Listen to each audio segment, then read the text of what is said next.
Well, ladies and gentlemen, please put your hands together. An encouraging round of applause for Ashwin Sankhi's third book, The Krishna Key, published by Westland Books.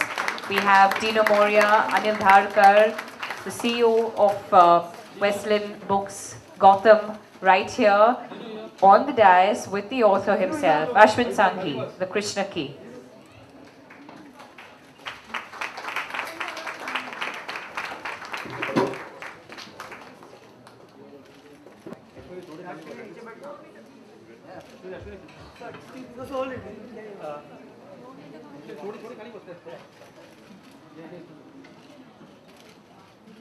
Amish, if you could just say a few words for Ashwin. Tell us about if you've read the book.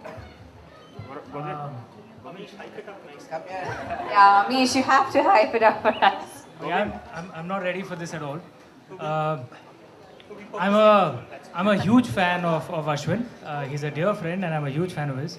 And fortunately, I got to read the book before it came out in the market.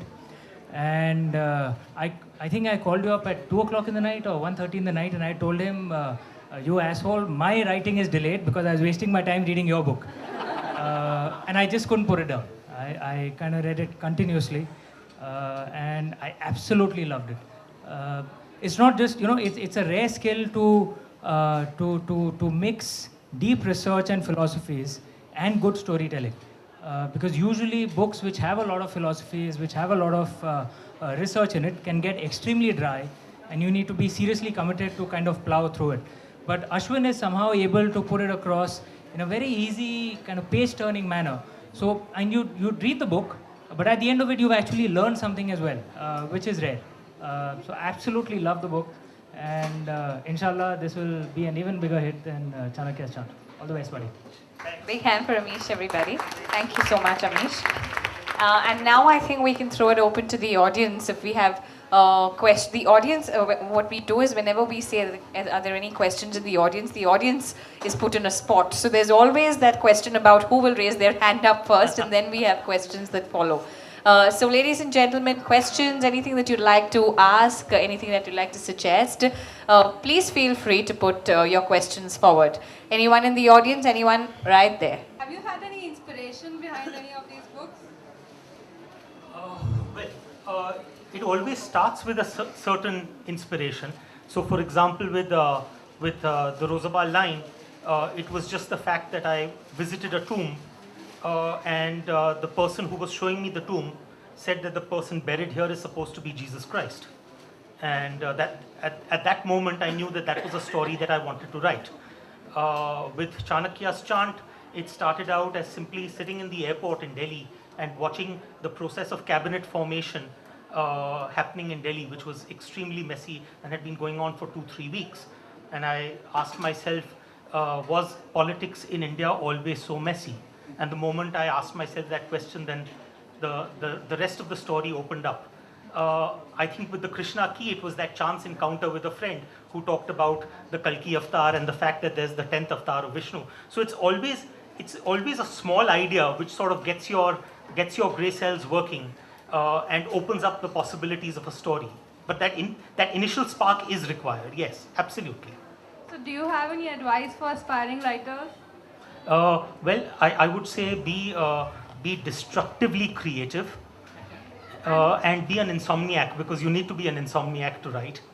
I think you tweet a lot more than writing. Well, I think I am very active on both platforms, Facebook and Twitter. But one of the reasons why I'm so active is because I'm most of the time reading stuff online on my iPad.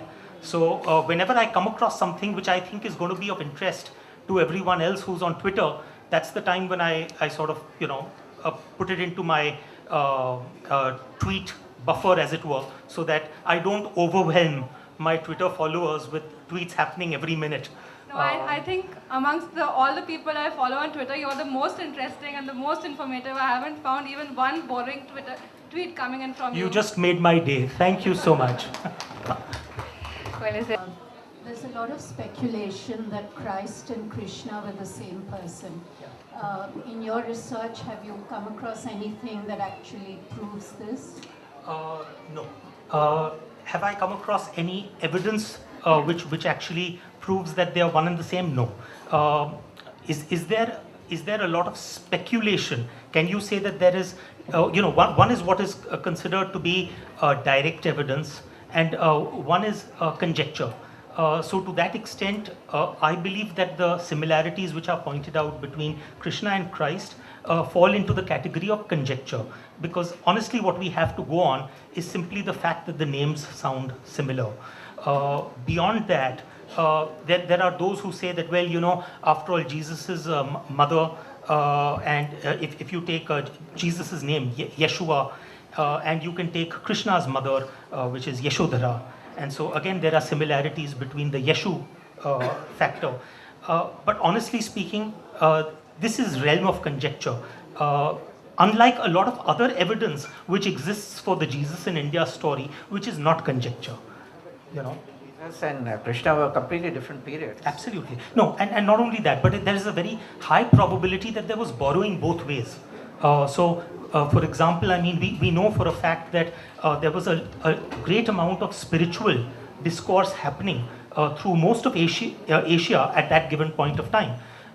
So we know, for example, that the Sermon on the Mount of Jesus existed a good 120 years prior to that. The Dead Sea Scrolls have told us that actually the Sermon on the Mount was not Jesus' creation, but was a pre-existing thought. And we know that there was huge linkages between, for example, the Essenes as well as the Buddhists. So to that extent, we can certainly say that there are many, many better reasons to say that Jesus came to India. This, unfortunately, is not one of them.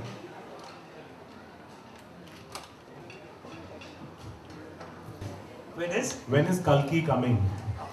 By the way, the gentleman who just asked me that question is Kushal Gopalka, and he is the person who actually sang the mantra, which is the Ucharan has been done in the video trailer. So he's the great voice who sang that particular mantra. So the question was about Kalki. When is the Kalki avatar coming? Honestly speaking, Kushal, I believe that there is an avatar of God at any given point of time. It's not about, it's foolish to talk about 9th and 10th avatars. It's great for paperback fiction. But the truth is that there is an avatar on earth all the time. It's just that we don't understand it. Very often we are not able to identify. That's at least what I believe, that there has not been a single moment on earth when there hasn't been the presence of the divine on earth. Well, the problem will be, if there is an avatar today, he or she will be destroyed by television. Falls in it, Yeah. or whatever. Yeah, you would need to have a television avatar, probably a guy who's immune to all the television barbs that can be thrown at him. Well, another one right there. Good evening, sir. Congratulations on the release of your book. Thank you. My question is that your books, they have two parallel story Yes. lines, one of the past and one of the present. Yes. And does it mean that more or less every event that is occurring today has some relation with some event in the past? I think that's probably taking it a little too far. But yes, I do believe that ultimately what we are going through right now, the way I like to look at it is as a typical mathematical equation, that the present is our dependent variable.